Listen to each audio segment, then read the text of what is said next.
All right, let's talk about James Gunn on David Ayer and the Ayer Cut. Yes.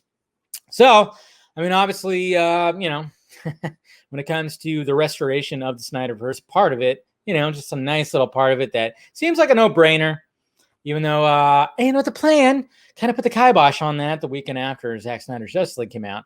Obviously when James Gunn was going to be doing press for the Suicide Squad, people are going to ask about David Ayer's Suicide Squad and the Ayer Cut and everything. So, well, first off, what's great is the mutual respect. Okay, no matter how you feel about either one of these men. Okay, I know a lot of people, in the community and stuff hate. They're not a fan of James Gunn. I can get that, but he always expresses his respect when it comes to David Ayer, and this is the video that we'll be showing today. And David Ayer, posted this right here, this very tweet right here, just kind of like, going, hey, thank you, sir. So, but if you guys hadn't seen it, this is what James Gunn had to say right here during this interview. The support you've given to David Ayer over these years has been really amazing, because I think David Ayer is a phenomenal filmmaker, and I hope one day that we can see his cut. And you tweeted something the other day I thought was really interesting. You said that kind of what he went through in that process kind of helped pave the way for you to be able to make this movie. And I'm wondering if you could elaborate on that. And have you seen his cut? And I mean, in terms of will you keep championing it to come out at some point? I haven't seen David's cut.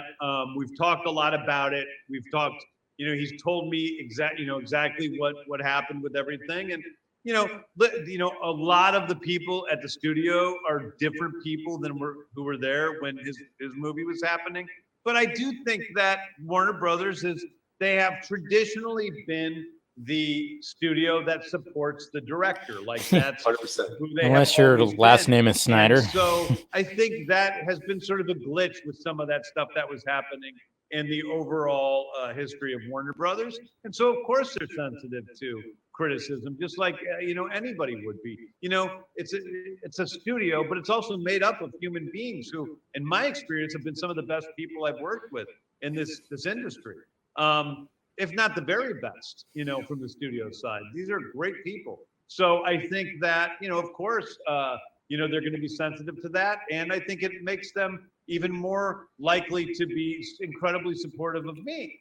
Because of what happened. So I don't dismiss, David's experience at all with that. And I'm grateful for everything he's done for me. He's been just a completely stand-up great guy from the beginning, from the moment it was announced I was doing this movie. And I really love him. I think he's a fantastic person. Well, James, thank you very much. There you go. So, showing his praises, which is good. I mean, sadly, like I said, I mean, yeah, he did praise Warner Brothers, for being that kind of studio, which, for the most part they are. But then, when it came to certain things, when it comes to directors dealing with the big IP that they have, well, let's just face it, it just wasn't in the cards. But at the same time, what I like what James Gunn has been saying is the fact that, those struggles that happened in the last 4, 5, 6, 7 years, whatever the hell. I mean, even talking with the guys yesterday, and I think DJ even made a point during the interview yesterday when, I brought up that David Goyer, with the stupid fucking note that Warner Brothers gave them when it came to the end of Man of Steel, using the pod to kind of, zap away and send Zod and everybody off into the Phantom Zone and stuff like that. They were going, why? No, you got to change that, because how is Superman going to get back to Krypton? Which shows very well that a lot of these execs don't know what the fuck they have when it comes to their IP. And hopefully in the last few years, some of those people just kind of, I mean, obviously we still have Emmerich, there's still Hamada. Yes, there is. Sadly, those two individuals still. But at the same time, it's yeah. So I just think that after everything that's happened, especially that happened with Snyder, especially that happened with Ayer, all that stuff, hopefully now it's a better work environment. I don't know. I'm just hoping. I mean, that's all we can really hope for. It's from now on, hopefully these filmmakers are able to make the movies that they want to make. It sounds like when it came to James Gunn, he was able to do that. Now, is it still happening? Because then we hear stuff about, Kathy Yan, who, apparently there was like information that came out that she wanted a more, she had some more ideas that they were, when it came to Cassie Kane, when she wanted a more comic accurate, and then something happened with that. I don't know. It's hard to take everything with like on face value, because obviously during an interview everybody's going to say certain things. So it's like is James Gunn really going to be like, oh yeah, they were giving me notes like crazy, stupid notes, like fucking I can't believe what they were giving me, That's not going to come out right now. Obviously, they're trying to promote a new movie. So you can also look at it like that. There's many ways to look at it, but at the same time, all I'm really seeing here when it comes to this clip right here is the fact that he had nothing but great things to say about David Ayer, and the fact that he's spoken with David Ayer and they've talked about the cut and stuff like that. So, and I know some people out there think that he has all the power in the world to just be like, hey, you know what you guys should do? Just walk up to Warner Brothers and all them and be like, you know what you should do? Release the Ayer cut. You should do that. You should totally do that. I don't, he doesn't have the power for that. Now, I mean, it's all, when it comes down to it, it's up to them. And those guys, the ego on some of those guys. I mean, we heard Ann Sarnoff again after the weekend that Zack Snyder's Justice League came out. She basically put the kibosh on continuing, and then of course with the Ayer cut too. So, who deleted her tweet?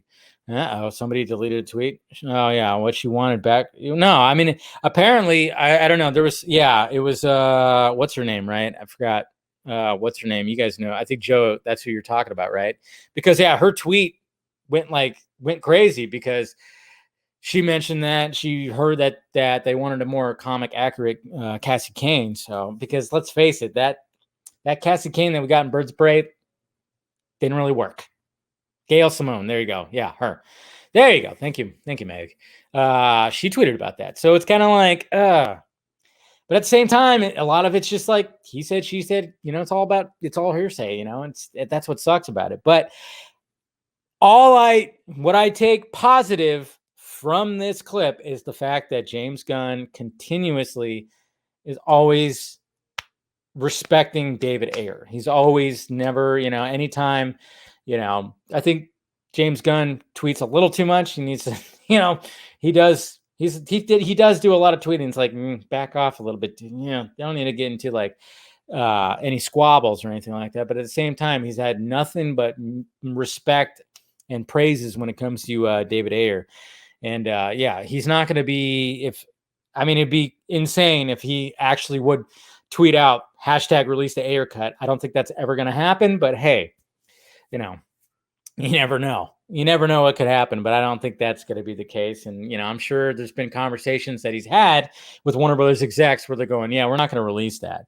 We're not going to release that. But at the same time, the fact that, he's admitted that they've talked and everything. And then David Ayer reciprocates by going like, thank you, sir, blah, blah, blah.